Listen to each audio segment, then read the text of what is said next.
Eklavya digital classes में आपका स्वागत है।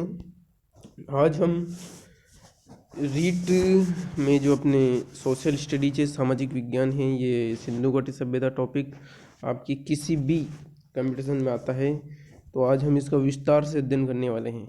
सिंधु घाटी सभ्यता को देखेंगे आज अपन। तो देखते हैं, बिना किसी देरी के वीडियो की शुरुआत करते हैं।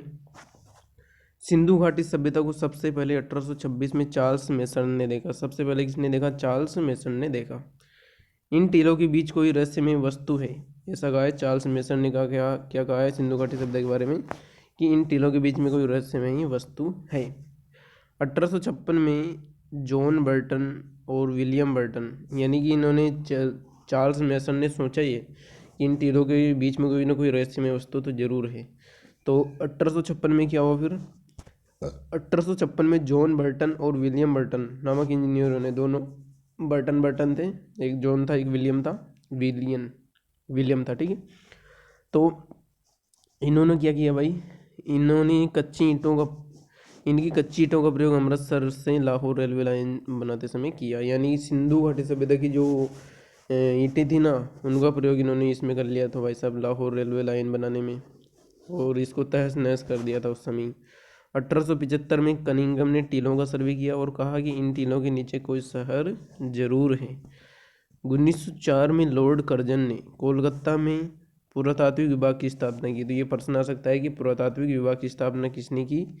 लॉर्ड कर्जन ने की। और इस विभाग का पहला डायरेक्टर जनरल ए कनिंघम का पूरा नाम है अलेक्जेंडर कनिंघम को बनाया गया। ये भी बहुत सी बार पूछा जा सकता है। तो भारतीय पुरातात्विक का जनक किसे कहा जाता है? अलेक्जेंडर कनिंघम को कहा जाता है। ये याद रखने योग्य बातें हैं भाई। उसके बाद में है 1920 में पुरातात्विक विभाग का निर्देशक, फिर 1920 में जो है इसका निर्देशक बनाया गया सर जॉन मार्शल को। तो क्वेश्चन ऐसे भी पूछा जा सकता है भाई, पुरातात्विक विभाग के निर्देशक कौन थे 1920 में? सर जॉन मार्शल थे। और अगर ये पूछे कि इस विभाग का पहला डायरेक्टर कौन था, तो पहला जनक कौन था भारतीय पुरातत्व विभाग का? तो अलेक्जेंडर कनिंघम आएगा। और अगर पूछा जाए कि निर्देशक कौन थे, तो सर जॉन मार्शल थे। सर जॉन मार्शल ने दयाराम साहनी के नेतृत्व में हड़प्पा टीलों की खुदाई करवाई, ठीक है। सर जॉन मार्शल ने जो है दयाराम साहनी के नेतृत्व में हड़प्पा के जो टीले थे ना, उनकी खुदाई कराई, ठीक है भाई। नेक्स्ट अगले पेज में अपन देखते हैं, सर जॉन मार्शल ने ही इस सभ्यता के लिए सर्वप्रथम सिंधु घाटी सभ्यता का प्रयोग किया भाई। इन्होंने कहा कि भाई ये सब सिंधु घाटी सभ्यता है। 1921 में इस सभ्यता का उत्खनन हड़प्पा में किया गया, इसलिए हड़प्पा सभ्यता इसका नाम पड़ गया। हड़प्पा नामक स्थान पर उत्खनन करने के कारण इसका नाम क्या पड़ गया? हड़प्पा पड़ गया। 1924 में लंदन साप्ताहिक समाचार पत्र में इस सभ्यता की विधिवत घोषणा हुई। कब हुई? 1924 में लंदन साप्ताहिक समाचार पत्र में।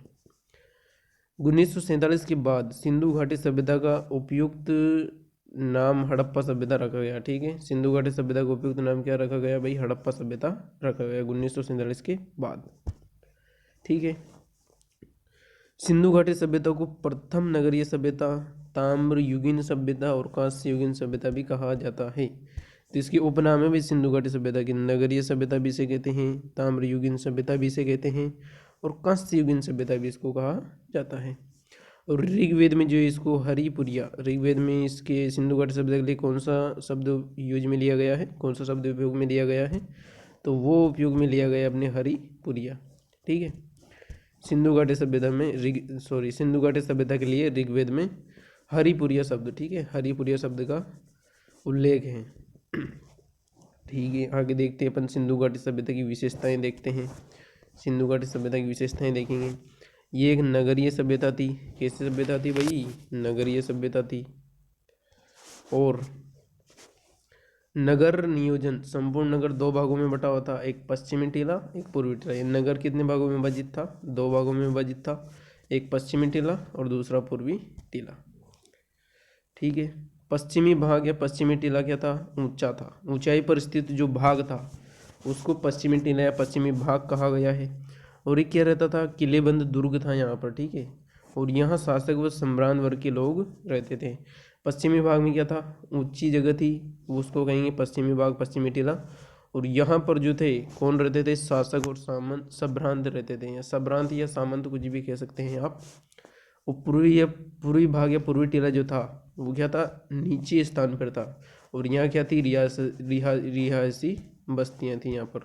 यहाँ पर जो है रिहायशी बस्तियाँ थी, और इसमें सामान्य लोग रहते थे। यानी कि जैसे ही मान लो ये जगह है, ये है ना, तो यहाँ पर तो दुर्ग था, ये ऊंचा टीला था, पश्चिमी टीला, इसको पश्चिमी टीला कहेंगे, ठीक है। ये ऊंची जो जगह है इसको कहेंगे पश्चिमी टीला। यहाँ पर दुर्ग थे, किलेबंद दुर्ग थे, यहाँ पर शासक और सामंत रहते थे।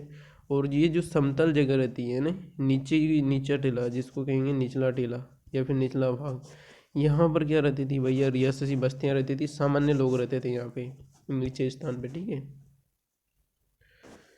नेक्स्ट अपनी ग्रिड शैली में बसावट थी नगर की बसावट कैसी थी, ग्रिड शैली में जल निकासी की व्यवस्था थी। भवन निर्माण में मानकीकृत ईंटों का प्रयोग, जबकि छतों के लिए लकड़ी का प्रयोग। भवन के निर्माण में तो ईंटों का प्रयोग करते थे, लेकिन जो छतें बनाए जाते थे ना उसमें लकड़ी का प्रयोग करते थे।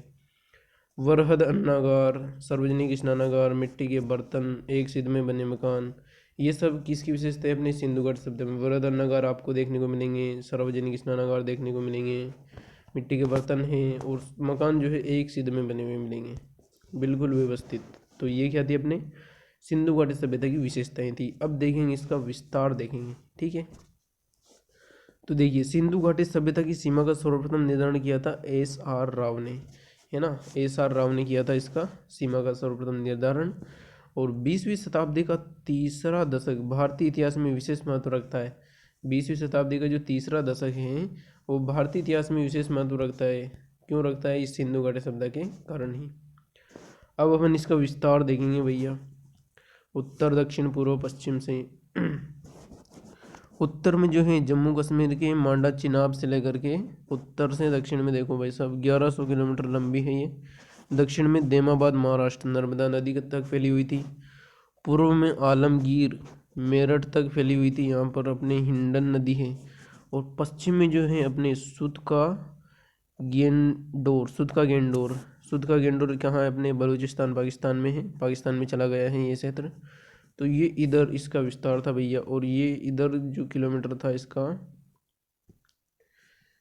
इधर जो इसका किलोमीटर था ना भाई, वो था अपने 1600 किलोमीटर। कितना, 1600 किलोमीटर। तो ये भी वैसे किलोमीटर पूछे तो नहीं जाएंगे, पर वैसे स्थान ही पूछे जाते हैं कि सिंधु घाटी सभ्यता उत्तर में कहाँ तक फैली हुई थी भैया, तो मांडा चिनाब तक, और पश्चिम सुध का गेंडोर तक, पूर्व में आलमगीरपुर तक, दक्षिण में देमाबाद महाराष्ट्र तक। और ये याद रख लेना बस। और ये याद रखो, रख लेना कि भाई उत्तर से दक्षिण तक, उत्तर और दक्षिण तक की लंबाई कितनी थी, टोटल 1100, और पूर्व से पश्चिम पूछे तो 1600, ठीक है, ध्यान रख लेना बस ऐसे ही। ये और देखेंगे अपन सिंधु घाटी सभ्यता का विस्तार देखेंगे। सिंधु सभ्यता का विस्तार, सिंधु सभ्यता का विस्तार। सिंधु घाटी सभ्यता त्रिभुजाकार में विस्तृत है। कैसे हैं, त्रिभुजाकार, ऐसे ऐसे विस्तृत है। और इसका विस्तार अफगानिस्तान, भारत व पाकिस्तान में लगभग 13 लाख वर्ग किलोमीटर क्षेत्र में, कितना, 13 लाख वर्ग किलोमीटर क्षेत्र में है। और इस सभ्यता का मूल केंद्र पंजाब व सिंध प्रांत में था। सिंधु सभ्यता के सर्वाधिक स्थल गुजरात में मिले हैं।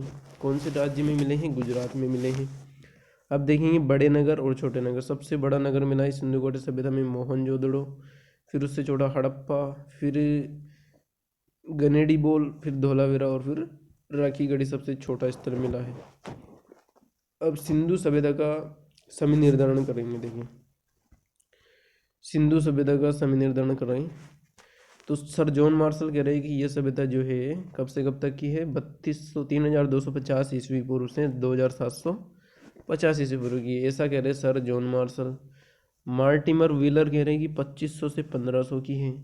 रोमिला थापर और कार्बन 14 पद्धति जो है वो कह रही है कि 2500 से 1700 ईस्वी। यानी कि अलग अलग जो ये अपने अलग अलग इतिहासकार हैं तो इन्होंने अलग अलग माना है भाई, अलग अलग ने अलग अलग माना है। तो जैसे इनके अनुसार पूछ ले तो ये सही होगा। सर जॉन मार्शल के अनुसार तो 3250 से 2750, मार्टिन व्हीलर के अनुसार 2500 से 1500, रोमिला थापर के अनुसार और कार्बन पद्धति कह रही है कि भैया 2500 से 1700 ईस्वी पूर्व है। तो ये क्वेश्चन पर डिपेंड करता है कि वो किसके आधार पर पूछ रहा है। अब सिंधु सभ्यता के निर्माता कौन कौन से हैं भैया? सर जॉन मार्शल और राखालदास बनर्जी हैं। नहीं नहीं नहीं ये मानते हैं इसको द्रविड़। सर जॉन मार्शल और राखालदास क्या मानते हैं इनको? द्रविड़। और डॉक्टर पुसालकर और डॉक्टर रामचंद्र इनको आर्य मानते हैं। गार्डन चाइल्ड सुमेरियंस मानते हैं। सर्वमान्य है भूमध्य सागरीय एवं द्रविड़।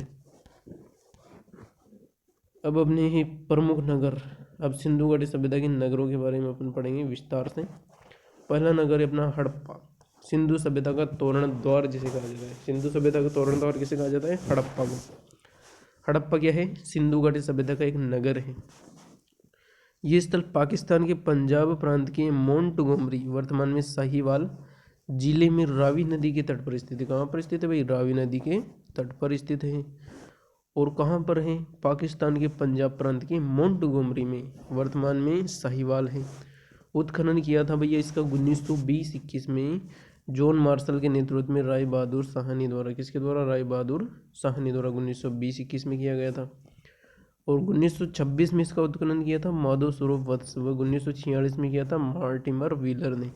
देखो भाई साहब, इसका उत्खनन 1920-21 में भी किया गया और 1926 में भी किया गया और 1946 में भी किया गया, और तीनों ही बार अलग अलग ने किया। 1920-21 में किसने किया? जॉन मार्शल और राय बहादुर साहनी के नेतृत्व में। 1926 में किया माधव स्वरूप वत्स ने, वो इसके 1926 में किया ना इन्होंने। और इसके 20 वर्ष बाद 1946 में मार्टिमर व्हीलर द्वारा किया गया। अब हड़प्पा से प्राप्त अवशेष देखेंगे कि हड़प्पा सभ्यता से कौन कौन से अवशेष प्राप्त हुए हैं। ठीक है, तो मिश्रित फसल के साक्ष्य कौन कौन से? चावल और गेहूं के दाने मिले हैं। एक स्नानागार मिला है। कांसा गलाने का पात्र मिला है। एक कब्रिस्तान मिला है R37 जिसका नाम है। सर्वाधिक अभिलेख युक्त मोहरें मिली हैं यहाँ पर। और गरुड़ व उर्वरता की देवी के चित्र वाली मुद्रा मिली है। ठीक है, गरुड़ और उर्वरता की देवी। उर्वरता की देवी नहीं है क्या? मानते हैं बहुत सारे फसलों को बोते समय उनकी पूजा करते हैं, तो उर्वरता की देवी वो हो जाती हैं। और क्या मिला है भाई यहाँ से? पित्तल का बना इक्का गाड़ी मिली है भाई। इक्का गाड़ी ऐसी होती है इक्के की तरह, वो मिली है कि किस दांतों की? अपने पित्तल दांतों की। कब्र में 12 कांसे के दर्पण मिले हुए। कांसे के दर्पण कितने मिले हैं? 12। मनुष्य के साथ बकरे के अस्थि पंजर मिले हैं। 2 पाषाण की मूर्तियाँ मिली है, एक लाल पत्थर की मानव मूर्ति और दूसरी काला पत्थर की नर्तकी की मूर्ति। ठीक है, 2 मूर्तियाँ मिली है, लाल पत्थर की और काले पत्थर की। बर्तन पर मछुआरे का चित्र मिला है भाई सब। ठीक है, तो इस प्रकार से अपना हड़प्पा स्थल तो खत्म होता है। उसके बाद में अपना आता है सिंधु घाटी सभ्यता का दूसरा नगर, और वो है अपने मोहनजोदाड़ो। मोहनजोदाड़ो के बारे में अपन पढ़ लेते हैं भैया। यह स्थल पाकिस्तान के लरकाना जिले में सिंधु नदी के किनारे पर स्थित है। कहाँ पर है भाई? सिंधु नदी के किनारे। और अपने लास्ट जो अपन ने पढ़ा है हड़प्पा, वो कहाँ पर है? रावी नदी के किनारे। और कहाँ पर है? पाकिस्तान के पंजाब प्रांत के मोंटगोमरी, जो कि वर्तमान में साहिवाल में है, वो तो है अपने हड़प्पा। लेकिन बात करें अपन मोहनजोदाड़ो की, तो मोहनजोदाड़ो जो है अपने पाकिस्तान के सिंध प्रांत के लरकाना जिले में सिंधु नदी के किनारे पर स्थित है। नदी भी याद रखना है और कहाँ है ये भी याद रखना है। और सर्वप्रथम खोज करी थी इसकी राखालदास बनर्जी ने 1922 में। ठीक है भाई, 1922 में। ये हड़प्पा सभ्यता का विशाल नगर है। क्षेत्रफल के आधार पर अगर देखें तो ये हड़प्पा सभ्यता का सबसे विशाल नगर है मोहनजोदड़ो। ठीक है, सबसे विशाल है। और सिंधु सभ्यता का एकमात्र ऐसा स्थल है जिसका 7 बार उत्थान हो गया है और 7 बार पतन हो गया है भाई साहब। जितनी बार उत्थान हुआ उतनी बार पतन हो गया, इसका सेम टू सेम। 7 बार ही पतन हो गया, 7 बार उत्थान हो गया भाई साहब। मोहनजोदड़ो शब्द मुअन ओ दड़ो से बना है, जिसका अर्थ है मुर्दों का टीला, जो कि अपन बहुत सी बार पढ़ते आ रहे हैं। कालीबंगा सभ्यता का अर्थ क्या है? काले रंग की चूड़ियाँ। मोहनजोदड़ो का अर्थ क्या है? मुर्दों का टीला। अपन ने जो है स्कूल टाइम पर बस यही रटा है कि कालीबंगा सभ्यता का अर्थ है हैं काले रंग की चूड़ियाँ और अपने मोहनजोदड़ो करते मुर्दों का टीला। ठीक है, ये बहुत अच्छी तरह से याद रह जाता था अपन को, बाकी चीज़ें भूल जाते थे पर ये तो ज़रूर याद रहती थी। इसे सिंधु का बाग, देखो सिंधु का बाग। और अपन ने हड़प्पा के बारे में पढ़ा था कि हड़प्पा को जो सिंधु घाटी सभ्यता का प्रवेश द्वार कहते हैं, है ना, प्रवेश द्वार ही था शायद, क्या था एक बार और देख लेते हैं, अपने तोरण द्वार सॉरी, है ना। सिंधु घाटी सभ्यता का तोरण द्वार पूछे तो वो आएगा अपने कौन सा, हड़प्पा। लेकिन अगर पूछ ले कि अपनी ये सिंधु का बाग किसे कहा जाता है ना, सिंधु का बाग किसे कहा जाता है, माउंट ऑफ डेड किसे कहा जाता है, प्रेतों का टिल्ला किसे कहा जाता है, मर्तकों का टीला किसे कहा जाता है, और सिंध का नकलिस्तान किसे कहा जाता है। तो ये सब उपनाम किसके हैं, ये सब उपनाम अपने मोहनजोदड़ो के हैं। ठीक है, मोहनजोदड़ो के हैं भाई। और चलिए नेक्स्ट देखते हैं, नेक्स्ट लाइन क्या कह रही है। नेक्स्ट लाइन कह रही है भाई कि सटुहर्ट पिगट पीटर। देखो नाम कितना अच्छा है, ऐसा नाम आप अपने बच्चों का भी रख सकते हैं भाई साहब। अगर कोई उनको चिढ़ाना नहीं चाहे तो अपने बच्चों को नाम ऐसे मत रख देना, वरना तुम्हें बच्चा बड़ा होते ही पीट देगा भाई। नाम क्या है, सट्टू हर्ट पिगर पीटर, ये भी कोई नाम होता है क्या भाई, सट्टू हर्ट पिगट पीटर, है ना, बोलने में अटपटा लग रहा है भाई। हड़प्पा व मोहनजोदड़ो को एक विशाल साम्राज्य की जुड़वा राजधानी का है। अब ये नाम भी सालों के अटपटे रहते हैं और ये बोल भी कुछ भी देते हैं। अब देखो मोहनजोदड़ो व हड़प्पा को क्या कह दिया इसने कि ये जुड़वा राजधानियाँ हैं तो दोनों, है ना। बस आप तो बस पीटर याद रख लेना भाई, पिगड़ पीटर तो जरूर याद रख लेना, कहीं परीक्षा में आ जाए तो तुम्हारा नुकसान करवा देगा ये। ठीक है, याद रख लेना। मोहनजोदड़ो में मिले अन्नागार, जैसे अन्नागार मिस्र और मेसोपोटामिया की सभ्यता से भी मिले हैं। जैसे मोहनजोदड़ो से मिले हैं ना, तो वैसे कि वैसे ही अन्नागार कहाँ से मिले हैं, मिस्र और मेसोपोटामिया की सभ्यता से भी मिले हैं। यहाँ पर मिले वृहद स्नानागार के लिए जॉन मार्शल ने कहा है तत्कालीन विश्व का एक आश्चर्य है। भाई साहब ये क्या है, आश्चर्य की बात है भाई साहब, ये तो है ना। जनक निर्माण, आश्चर्यजनक निर्माण का, तत्कालीन विश्व का एक आश्चर्यजनक निर्माण कहा है किसने, जॉन मार्शल ने। किसके बारे में, जो मोहनजोदड़ो से वृहद स्नानागार मिले हैं उसके बारे में। डी कोसाम्बी ने इसकी तुलना पुष्कर व कमल ताल से की है। भाई साहब पुष्कर और कमल ताल से तुलना किसने की है, डी कोसाम्बी ने। कांसे की नर्तिका मिली है यहाँ से, मोहनजोदड़ो से। मोहनजोदड़ो से अपने पुजारी योगी बाबा की मूर्ति के साथ ही हाथी, ये हाथी है टाइप गलत हो गया, हाथी गेंडा व सांडी की मूर्तियाँ भी मिली है भाई साहब। चांदी के बर्तन में तांबे के उपकरणों को लपेटे हुए सूती कपड़ा, चांदी के बर्तन में तांबे के उपकरण को लपेटे हुए सूती कपड़ा, यानी सूती कपड़े में क्या है, तांबे के बर्तन हैं और चांदी के बर्तन हैं, किस में रख रखे हैं, सूती के कपड़े में रख रखे हैं भाई साहब। पशुपतिनाथ की मुद्रा, सर्वाधिक मुद्रा यहीं से मिली है पशुपतिनाथ की। और सीप का स्केल मिला है, सभा भवन के अवशेष मिले हैं, तो इससे पता चलता है यहाँ पर सभा भी होती थी। यहाँ के कंकालों से मलेरिया के साक्ष्य मिले हैं। भाई साहब पहले मलेरिया, तो मलेरिया तब का है क्या, अपन सोच रहे अभी का है, तो तब का ही है। मोहनजोदड़ो में कब्रिस्तान के साक्ष्य नहीं मिले हैं भाई साहब, पहली बात तो ये, लेकिन हड़प्पा में मिले हैं। चलिए भाई साहब ये हो गया अपना मोहनजोदड़ो। अब अगला स्थल देखेंगे अपन, लोथल। लोथल कहाँ है, पर अपने गुजरात में है। ये स्थल गुजरात के अहमदाबाद जिले में भोगवा नदी के किनारे स्थित है। कहाँ पर है, अपने गुजरात के अहमदाबाद जिले में भोगवा नदी के किनारे अपने स्थित हैं।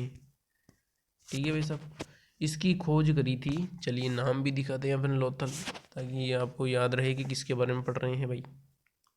हाँ, तो इसकी खोज करी थी 1957 में S.R. राव ने। किसने, S.R. राव ने करी थी 1957 में, 1957 में। यहाँ जहाज़ों की गोदी डॉक यार्ड मिला है, जो विश्व का प्राचीनतम गोदीवाड़ा है। विश्व का प्राचीनतम गोदीवाड़ा कहाँ पर मिला है भाई साहब, ने लोथल में। और इससे सिद्ध होता है कि सिंधु सभ्यता का विदेशों के साथ व्यापार होता था। ठीक है, तो आपसे प्रश्न पूछ ले कि आप किस आधार पर कह सकते हैं कि सिंधु सभ्यता का विदेशों के साथ व्यापार होता था, तो हम इस आधार पर कह सकते हैं कि भाई यहाँ पर जो है जहाज़ों की गोदी या डॉक यार्ड मिला है, जो इसमें प्राचीनतम गोदीवाड़ा है, तो इससे हमें सिद्ध कर सकते हैं कि विदेशों के साथ व्यापार होता था। S.R. राव ने इसे लघु हड़प्पा या लघु मोहनजोदड़ो का है। भाई सब बहुत इंपॉर्टेंट चीज़ है, लघु हड़प्पा, ये लघु मोहनजोदड़ो, ये पूछेंगे किसे कहा गया है, तो कहेंगे लोथल को कहा गया है। किसने कहा है, तो एस.आर. राव ने कहा है। ये बातें इंपॉर्टेंट है भाई। यहाँ से धान की भूसी व बाजरे के अवशेष प्राप्त हुए हैं।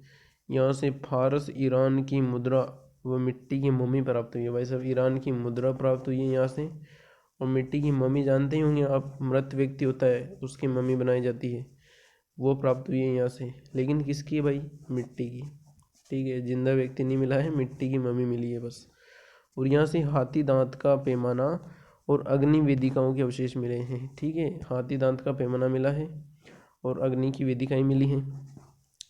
यहाँ 3 ऐसी कब्रें मिली हैं जहाँ पुरुष व महिला के साथ दफनाया गया है। कब्रें मिली हैं 1, 2 और 3, और तीनों में जो हैं अपने पुरुष हैं, महिला है, पुरुष हैं, महिला है, पुरुष हैं, महिला है। यानी कि तीनों में जो है अपने पुरुष और महिलाओं को एक साथ दफनाए जाने के अवशेष मिले हैं। मर्द भांड पर कौवा व लोमड़ी के चित्र मिले हैं जो पंचतंत्र की कहानी के पात्र माने जाते हैं। भाई सब देखो, भाई सब कौवा और लोमड़ी के चित्र भी मिले हैं। और आटा पीसने की चक्की एकमात्र उदाहरण है। भाई सब आटा पीसने की चक्की कहाँ पर मिली है, अपने लोथल गुजरात में। यहाँ प्राप्त मकानों के दरवाजे अन्य स्थलों के विपरीत सड़क की ओर खुलते हैं। ठीक है, किधर खुलते हैं भाई, सड़क की ओर। जबकि अपन ने देखा है कि सिंधु घाटी सभ्यता में जैसे ये सड़क निकल रही है ना, ये सड़क निकल रही है और ये मकान है, माना कि ये मकान है। वैसे कैसे मानोगे, थोड़ा अच्छे बना देता हूँ मैं ना। ये निकल रही है भाई साहब सड़क, और ये बना दिया हमने मकान। ठीक है, ये मकान बना दिया भाई साहब हमने। तो इन मकानों में आपके घर में जैसे दरवाज़ा रहता है ना, तो सड़क की ओर जो है दरवाजे, सिंधु घाटी सभ्यता में जो है सड़क की ओर दरवाजे को नहीं खुलते हैं। ठीक है, लेकिन ये क्या है, इसमें सब अन्य स्थलों के विपरीत हैं, इसमें सड़क की ओर ही दरवाजे खुलेंगे। अब ये सड़क की ओर दरवाजे नहीं खुलने का कारण क्या है, तो ये कारण ये है कि सिंधु घाटी सभ्यता के लोग भाई साहब अपनी प्राइवेसी का पूरा ध्यान रखते थे। जैसे ये अपने क्या है, ये अपने सड़क है। ठीक है, अब सड़क पर ये मकान है, और अगर दरवाजा इधर है सामने ना, और अगर गेट खुला हुआ है, यहाँ से आप गुजर रहे हो, यहाँ से कोई व्यक्ति गुजरे, ठीक है, यहाँ से कोई व्यक्ति गुजरा ना, तो ये क्या करेगा भाई, यहाँ, हाँ, तो दरवाजे इसलिए नहीं रखते थे भैया, जैसे कि यहाँ से कोई पुरुष गुजर रहा है, यहाँ पर कोई महिला है, अगर दरवाजा खुला है तो ताक झांक करते थे। तो भाई साहब प्राइवेसी का पूरा ध्यान रखा जाता था। और ये मेरे मन से नहीं कह रहा हूँ, ये मैंने किताब में बिल्कुल पढ़ा है कि सिंधु घाटी सभ्यता के लोग जो हैं प्राइवेसी का पूरा ध्यान रखते थे भाई साहब, गोपनीयता रखते हैं भाई साहब वो। और आगे देखेंगे अपने, यहाँ पर आप विपरीत सड़क पर खुलते थे, ये देख लिया। ठीक है, अब देखेंगे अपने सुरकोटड़ा। ये गुजरात के कच्छ के रण में स्थित है। कहाँ पर है, गुजरात के कच्छ के रण में स्थित है। खोज करी थी जगपति जोशी ने इसकी। प्रमुख वस्तुएं घोड़े की अस्थियां, एकमात्र स्थल है जहाँ पर घोड़े की अस्थियां मिली हैं सुरकोटड़ा में। विशेष कब्र जिसमें कलश सावधान की साक्ष्य मिले, ये भी सुरकोटड़ा के हैं भाई साहब। ठीक है, तो सुरकोटड़ा के बारे में आपको 3 बातें ध्यान रखनी है। गुजरात के कच्छ के रण में स्थित है, खोज जगपति जोशी ने करी थी, प्रमुख वस्तुएं घोड़े की अस्थियां, एकमात्र स्थल है जहाँ पर मिली हैं, विशेष कब्र है जिसमें कलश सावधान के साक्ष्य मिले हैं। नेक्स्ट अपने धोलावीरा। ठीक है, धोलावीरा कहाँ पर है भैया, ये भी अपने गुजरात में ही है। ये गुजरात के कच्छ जिले की भचाऊ तहसील, भाई सब कच्छ जिले की अपनी तहसील का नाम क्या है, भचाऊ तहसील में मानसर और मानहर नदियों के बीच स्थित है।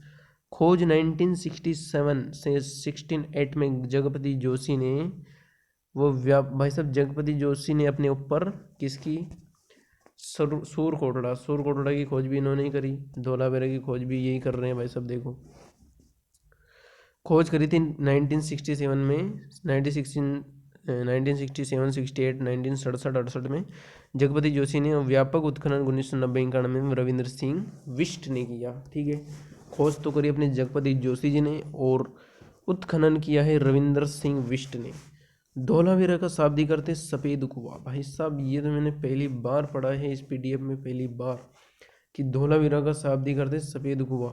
सिंधु सभ्यता का सबसे विशाल नगर है क्षेत्रफल में, ठीक है, सबसे विशाल नगर है धोलावीरा।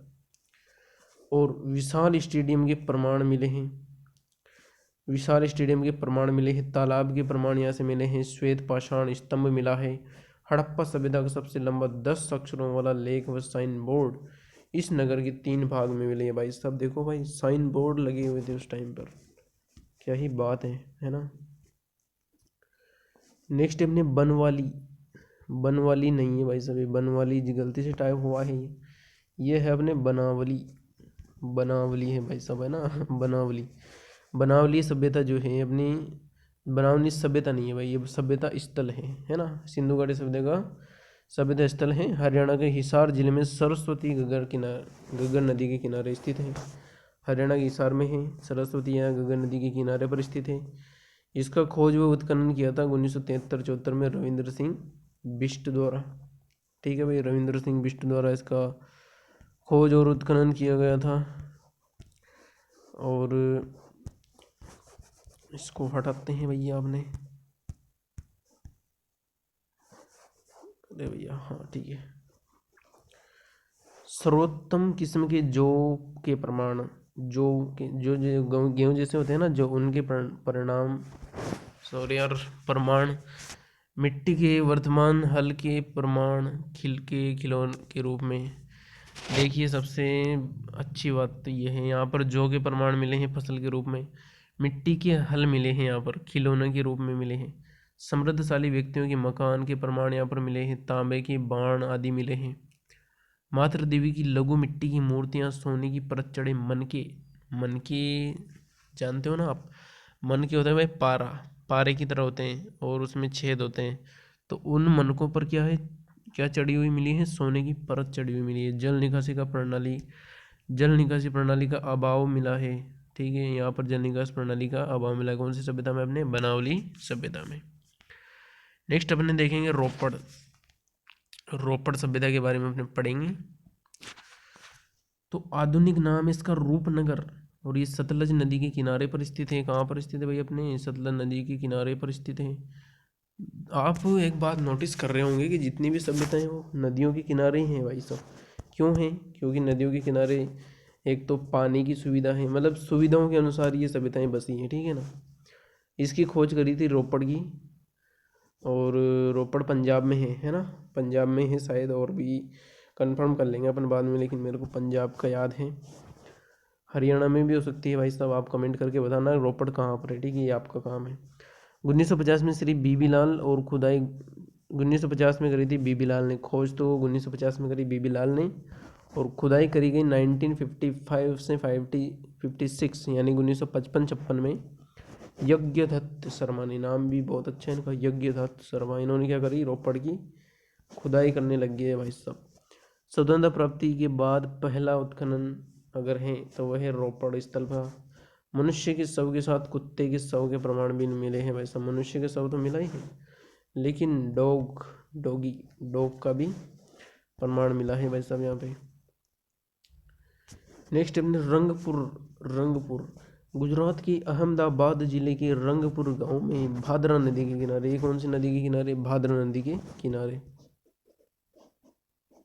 भाई साहब, इसको पूरा लेंगे अपन। खोज करी थी 1931 से 34 यानी 1931-34 में माधव स्वरूप वत्स ने, 1947 में मारेश्वर दीक्षित ने, और 1953-54 में रंगनाथ राव ने। भाई साहब इसकी भी 3 बार खोज हुई, 1931-34 में तो करी माधव स्वरूप वत्स ने, 1947 में करी मारेश्वर दीक्षित ने, और 1953 में करी रंगनाथ राव ने, ठीक है। रंगपुर व प्रभास पत्तन सोमनाथ को सिंधु सभ्यता की औरसपुत्र कहते हैं। सिंधु सभ्यता का औरसपुत्र किसे कहा गया है, रंगपुर और प्रभास पत्तन, इनको जो है सिंधु सभ्यता का औरसपुत्र कहा गया है, कभी कभार पूछ लेंगे प्रश्न ऐसा। ईंट का दुर्ग वो चावल की भूसी के साक्ष्य, ईंट का दुर्ग मिला है और चावल की भूसी के साक्ष्य मिले हैं, यहाँ से कोई मुद्रा या कोई माता देवी की मूर्ति नहीं मिली।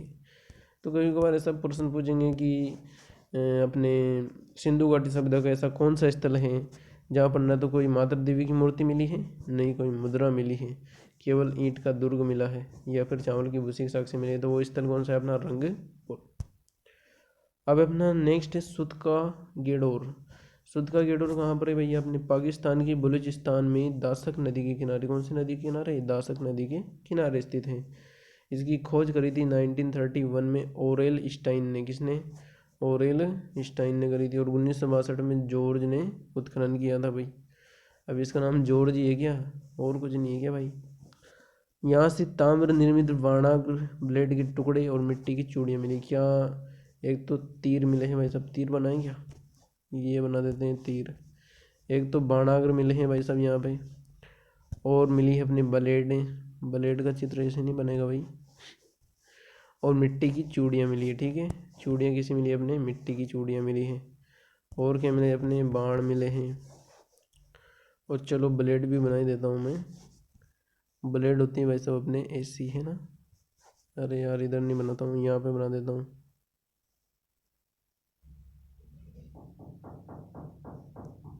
ये ब्लेड है।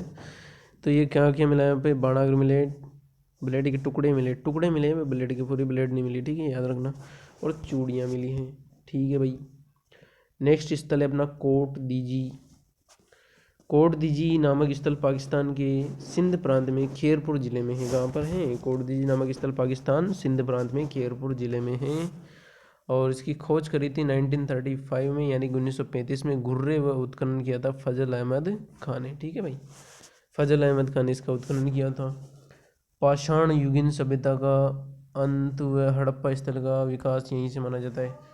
पाषाण युगीन सभ्यता का अंत और हड़प्पा सभ्यता का विकास यहीं से माना जाता है। कहाँ से माना जाता है? कोट दीजी से माना जाता है। नेक्स्ट अपने स्थल है मांडा। चिनाब नदी के किनारे जम्मू कश्मीर में। मांडा कहाँ पर है? चिनाब नदी के किनारे जम्मू कश्मीर राज्य में। और इसका उत्खनन 1982 में जगपति जोशी व मधुबाला ने करवाया। किसने? जगपति जोशी और मधुबाला ने करवाया।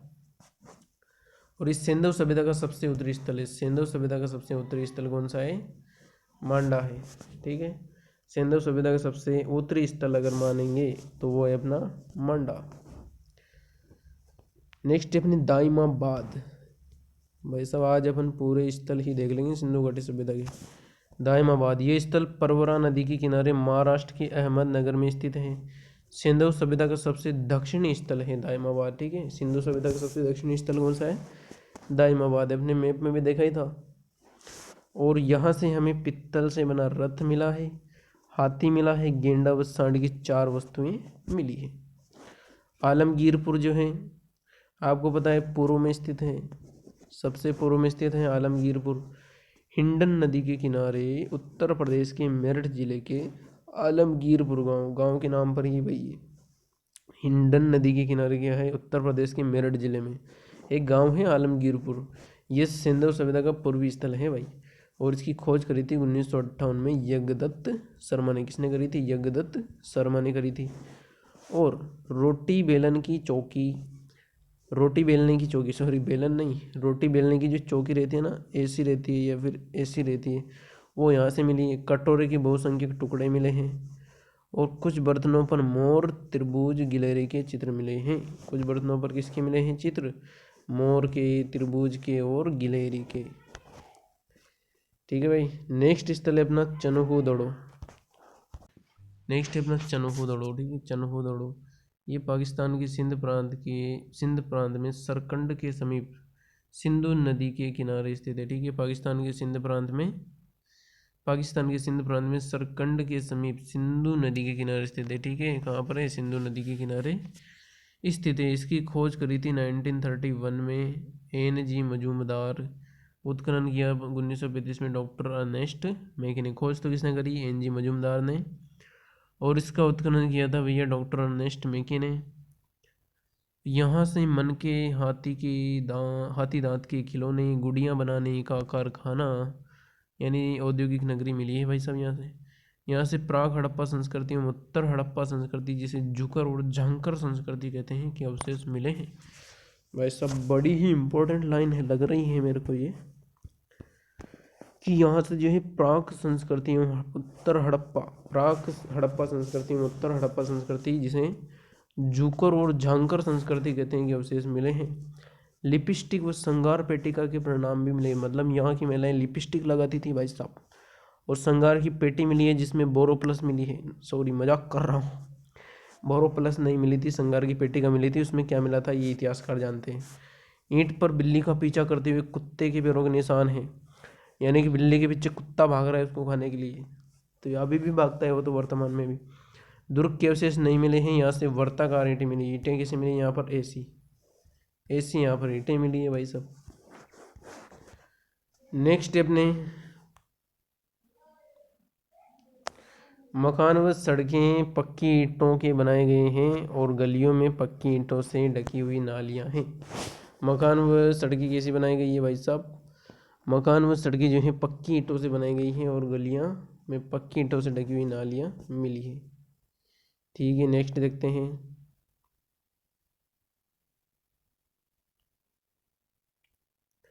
नेक्स्ट शायद अपने कालीबंगा सभ्यता की है भाई साहब। हनुमानगढ़ के राजस्थान में घग्गर नदी के किनारे कौन सी सभ्यता है? यहाँ पर टॉपिक जो है थोड़ा सा गायब हो रहा है भाई साहब, कहाँ जा रहे हो आप? थोड़ा सा जो है सिस्टम गड़बड़ा गया था भाई। चलिए, मैं ये दिखाना चाहता था आपको कि यहाँ पर जो है अपने सभ्यता का नाम नहीं लिखा हुआ है, लेकिन जैसे कि अपन देख पा रहे हैं इसके बारे में, ये कालीबंगा सभ्यता के बारे में लिखा हुआ है। किस सभ्यता के बारे में लिखा हुआ है? कालीबंगा सभ्यता के बारे में लिखा हुआ है। हनुमानगढ़ राजस्थान में घग्गर नदी के किनारे पर स्थित है। कहाँ पर स्थित है? घग्गर नदी के किनारे पर स्थित है। खोज करी थी 1951-52 में अमलानंद घोष ने, और उत्खनन किया था 1961 से 69 तक ब्रजवासी लाल, जिनको कहते हैं अपन बीवी लाल, वह बाल कृष्ण थापर, जिनको कहेंगे अपन शॉर्ट में बीके थापर, ने किया। इसका शाब्दिक अर्थ होता है काले रंग की चूड़ियाँ। कालीबंगा का शाब्दिक अर्थ क्या होता है भाई? काले रंग की चूड़ियाँ होता है। यहाँ से पूर्व सिंधु सभ्यता व सिंधु सभ्यता के अवशेष मिले। पूर्व सिंधु सभ्यता और सिंधु सभ्यता के अवशेष कहाँ से मिले हैं? अपने कालीबंगा से। स्वतंत्रता के बाद खोजा गया पहला स्थल है, किंतु स्वतंत्रता के बाद सर्वप्रथम उत्खनन कार्य रोपड़ में हुआ था। बस ये याद रखना, खोजा गया तो अपना कालीबंगा है और उत्खनन कार्य अपने रोपड़ में हुआ था। जुते हुए खेत के प्रमाण मिले हैं। 7 अग्निकुंड के प्रमाण या वेदिकाओं के प्रमाण मिले हैं भाई साहब। 7 जो है अपने अग्निकुंड और 7 वेदिकाओं के प्रमाण मिले हैं। अलंकृत फर्श, कुएं के प्रमाण, ईंटों के चबूतरे, बच्चे की 3 छेद वाली खोपड़ी। भाई साहब बच्चे के सिर में क्या है? 3 छेद है, वो खोपड़ी यहाँ पे मिली है, यानी शल्य क्रिया की गई थी क्या? अलंकृत फर्श मिला है, कुएं के प्रमाण मिले हैं, ईंटों के चबूतरे मिले हैं, फिर बच्चे की खोपड़ी मिली है जिसमें भी 3 छेद मिले हैं। तो विश्व के प्रथम शल्य चिकित्सा के प्रमाण यहाँ पर मिले हैं। विश्व के प्रथम शल्य चिकित्सा के प्रमाण मिले हैं। विश्व की सर्वप्रथम लकड़ी की नाली के प्रमाण भी यहाँ पर मिले। यहाँ पर नालियाँ किसकी बनी होती थी भैया? लकड़ी की बनी होती थी। विश्व में पहला है ऐसा। मात्र देवी से अंकित सिक्के, मात्र सत्तात्मक व्यवस्था के प्रमाण मिले, यानी कि जो समाज था, समाज कैसा था वहाँ पर? समाज जो था अपने मात्र सत्तात्मक था भाई। डॉक्टर दशरथ शर्मा ने इसे सिंधु घाटी सभ्यता की तीसरी राजधानी कहा है। भाई साहब ये इम्पोर्टेंट लाइन है, तो इसको इम्पोर्टेंट कहीं से करें? अपन गुलाबी रंग से इसको इम्पोर्टेंट कर देते हैं भाई। तो डॉक्टर दशरथ शर्मा ने इसे सिंधु घाटी सभ्यता की राजधानी कहा है। किसे कहा है भाई? अपने कालीबंगा सभ्यता को कहा है। किसे कहा है? अपने कालीबंगा सभ्यता को सिंधु घाटी सभ्यता की तीसरी राजधानी कहा है। किसने कहा है? डी.आर. शर्मा ने। डी.आर. शर्मा ने, यानी डॉक्टर दशरथ शर्मा ने कहा है। इसे दीनहीन की बस्ती भी कहा जाता है। क्या कहा जाता है भाई? अपने दीनहीन की बस्ती भी कहा जाता है। कालीबंगा सभ्यता को दीनहीन की बस्ती भी कहा जाता है। ठीक है भाई, अब चलते हैं अपन आगे। अब देखिए अपन सिंधु सभ्यता की सामाजिक व्यवस्था देखते हैं। ठीक है, सिंधु सभ्यता की सामाजिक व्यवस्था देखते हैं। बोर तो नहीं हो गए भाई? बोर हो गए तो हो गए भाई। आपको नौकरी लगना है तो एक बात ध्यान रखना, आपका जीवन जो है सरल नहीं होगा भाई। जीवन सरल नहीं होगा अगर नौकरी लगना है तो भैया ध्यान रखना है। ठीक है, जीवन सरल नहीं होगा, विपदाएं तो आएंगी, कठिनाइयाँ तो झेलना पड़ेगा। सिंधु सभ्यता की सामाजिक व्यवस्था देखते हैं। हड़प्पा समाज समुद्र मात्र सत्तात्मक था, बिल्कुल। जादू टोने व पुनर्जन्म में विश्वास करते थे लोग, जो हैं किस में विश्वास करते थे? जादू टोने में और पुनर्जन्म में विश्वास करते थे। सिंधु सभ्यता के लोग शांति प्रिय थे, वह सर्वाहारी थे, मछली के शौकीन थे। समाज अनेक वर्गों जैसे पुरोहित, व्यापारी, अधिकारी, श्रमिकों आदि में विभक्त था। लोग सूती व ऊनी दोनों प्रकार के वस्त्र पहनते थे। आभूषणों का प्रयोग पुरुष व महिला दोनों करते थे। मनोरंजन हेतु पासे का खेल, नृत्य, पशुओं की लड़ाई आदि साधनों का प्रयोग करते थे। इंडोर गेम अधिक शतरंज प्रमुख था इंडोर गेमों में, और आउटडोर में अपने नृत्य, पशुओं की लड़ाई वगैरह, है ना। उसके बाद में अपनी सिंधु सभ्यता की लिपि जो थी भाव चित्रात्मक थी, जिसे अभी तक पढ़ा नहीं गया है, ठीक है। और सिंधु सभ्यता में जनतंत्र प्रणाली मानी जाती है भाई, राजतंत्र तो वहाँ लग नहीं रहा है। अब यहाँ का देखेंगे अपन आर्थिक जीवन, सिंधु घाटी सभ्यता का आर्थिक जीवन देखेंगे अपन कि भाई आर्थिक जीवन कैसा था। तो आर्थिक जीवन में अपने देखेंगे कृषि, पहले गेहूं और जो मुख्य फसल थी, चावल की खेती के प्रमाण भी मिले, यानी कि मुख्य रूप से गेहूं और जो तो बोते ही बोते थे, लेकिन कभी कभार उनका मन करता था तो चावल की खेती भी कर लेते थे। अन्य फसलों में अपने तिल, सरसों, चना, मटर की खेती के प्रमाण मिले हैं। विश्व में कपास की खेती सर्वप्रथम सिंधु सभ्यता के लोगों ने की थी तथा यूनानियों ने इसे सिंडन कहा, ठीक है। विश्व में अगर पूछा जाए ना कपास की खेती की शुरुआत कहाँ से हुई, तो सिंधु सभ्यता से हुई है। और यूनानियों ने इसे सिंडन कहा है, किसे? कपास की खेती को सिंडन कहा है, न कि कपास की खेती करने वालों को, ठीक है। सिंडन याद रखना भाई। और देख तो ये इनके क्या है, इनका जीवन चलाने के तरीके हैं। पहला तो कृषि करते थे, फिर पशुपालन करते थे। अब पशुओं में कौन किन किन करते थे भाई? भेड़, बकरी, ऊँट। अपन को कैसे पता? क्योंकि वहाँ पर क्या मिली है? अस्थियाँ मिली है। ऊँट के प्रमाण केवल कालीबंगा से मिले, ऊँट के प्रमाण केवल कहाँ से मिले? कालीबंगा से मिले हैं। पशुओं में सर्वाधिक अंकन एक सींग वाले गेंडे का है, ठीक है। पशुओं में सर्वाधिक अंकन किसका है? एक सींग वाले गेंडे का है। सर्वाधिक पवित्र पशु मानते थे कुब्बड़ वाले बैल को, ठीक है। कुब्बड़ वाले बैल को सर्वाधिक पवित्र पशु मानते थे। घोड़े से जो है अपनी परिचित नहीं थे सिंधु सभ्यता के लोग। नेक्स्ट अपने व्यापार और वाणिज्य भी करते थे भाई, क्या बात है। सिंधु सभ्यता मुख्यतः व्यापार प्रधान थी, इसकी समृद्धि भी व्यापार के कारण थी।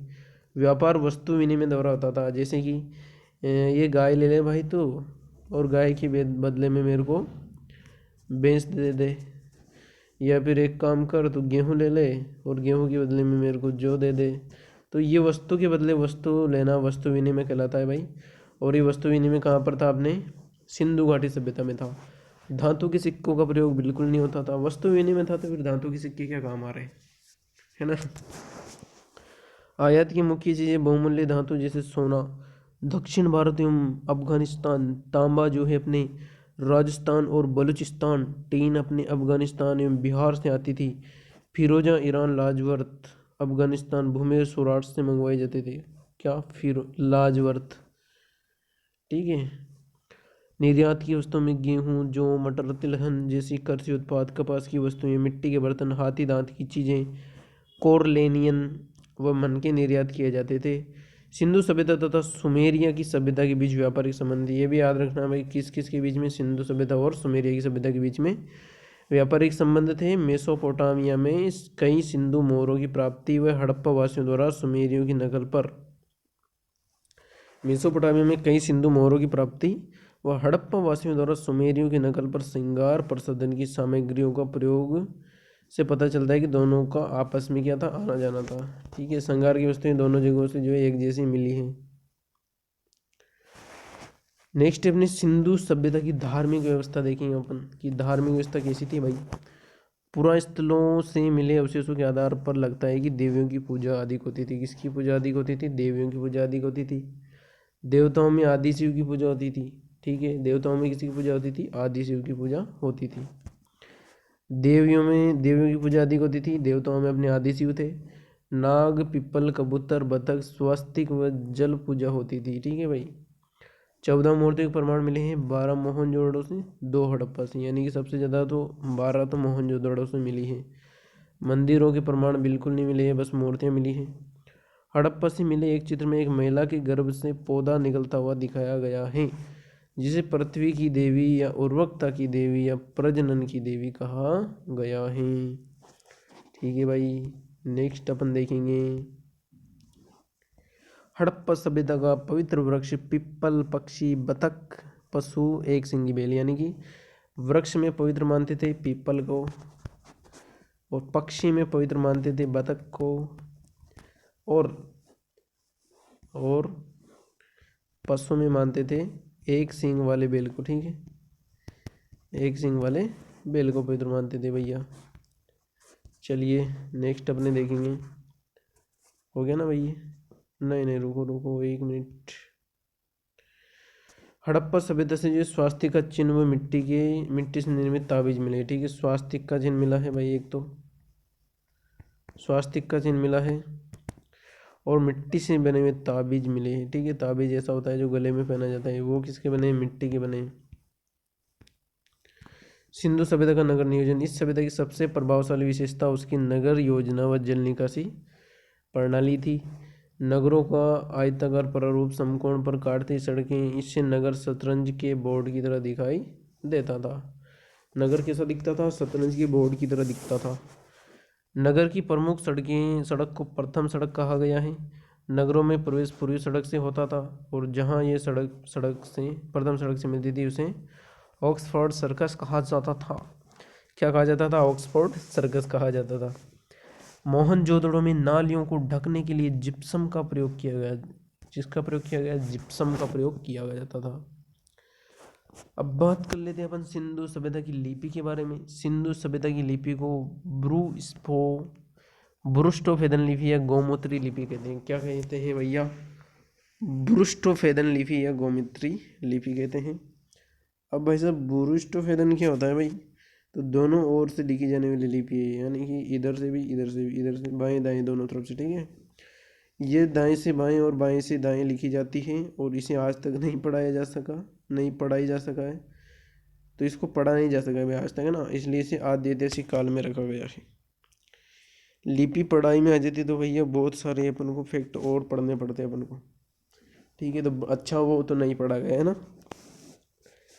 सिंधु सभ्यता का पतन किसी न किसी प्राकृतिक आपदा या प्राकृतिक असाध्य रोग से माना जाता है। या तो कोई ना कोई प्राकृतिक आपदा आई होगी, या फिर कोई असाध्य रोग हो गया होगा व्यक्तियों को, पशुओं को। सिंधु सभ्यता के पतन का मुख्य कारण पारिस्थितिकीय असंतुलन को भी माना जाता है। भाई परिस्थितिकी में क्या हो गया होगा? असंतुलन हो गया होगा। फेयर सर्विस ने बताया कि जनसंख्या वृद्धि, कृषि में नई तकनीक का उपयोग न करना व वनों के विनाश के कारण अधिशेष में कमी आई, जिसके फलस्वरूप व्यापार पर विपरीत प्रभाव पड़ा और शहरी सभ्यता पतन की ओर अग्रसर हो गई। तो ऐसा भी हो सकता है भैया, मान लेंगे। तो इस प्रकार से अपने सिंधु घाटी सभ्यता को पूरी तरह से पढ़ लिया है। तो आज के लिए इतना ही। तब तक के लिए मिलते हैं अगली वीडियो में। तब तक के लिए आपको जय हिंद, जय भारत। ठीक है भाई, धन्यवाद देखने के लिए आपको। आपका दिन शुभ हो।